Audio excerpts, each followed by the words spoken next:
Good morning, students. Myself Abhishek Sharma from Mount Litra Z School, Jhansi. Today we are continuing 6th chapter of class 11th Economics. The name of chapter is Price Elasticity of Demand. In my previous lecture, I have discussed what is price elasticity of demand and what are the 5 degrees of these elasticity.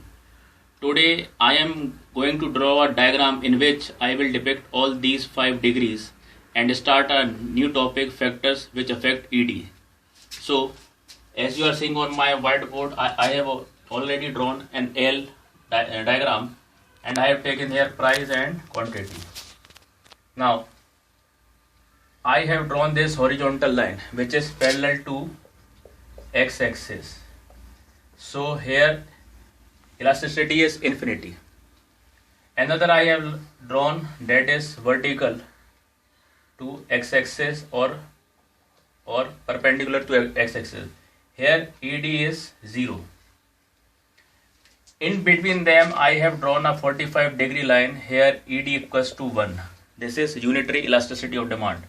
And between 1 and infinity ED is greater than 1, and between 0 and 1 ED is less than 1.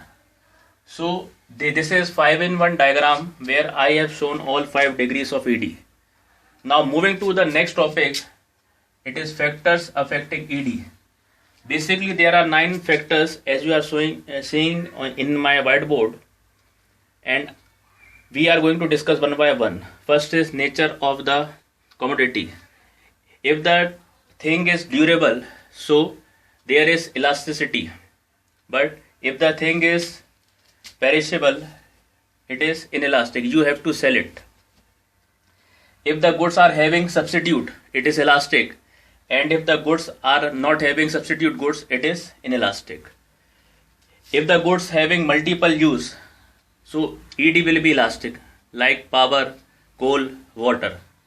But if the goods are having only single use, just like scissor, it is inelastic. The thing which can you postpone or you can delay it further, in that case elasticity is 1 or it is elastic. Income. The person having high end income will buy the goods at any cost. So here the things become inelastic, and in the case of poor age it becomes elastic. They wait for some time. Now the person who are habitual for something, they will purchase that goods at whatever price it may be available. The price will not stop them in buying that particular goods. So the person who are habitual have inelastic demand. They will buy that good at whatever the price it may be available.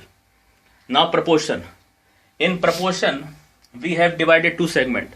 One is small segment and other is big segment.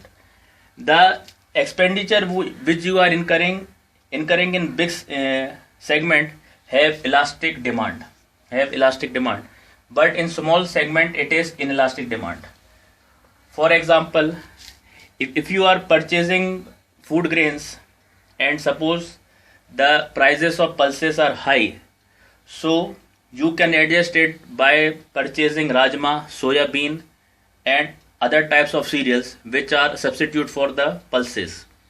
But suppose you are spending 100 or 200 rupees in buying shoe polish. So buying of shoe polish is a small segment and buying of pulses is a big segment. So you cannot replace shoe polish with another thing. So in case of small segment it is inelastic, and in case of big segment it is elastic. Now the proportional price level. Some people wait for the thing that the price which is going high during the time of inflation, they will come down and then they will buy.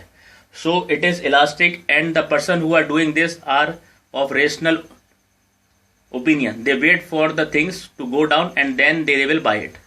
Now when the price level is high and even then some person are buying it, this means they are showing a irrational behavior.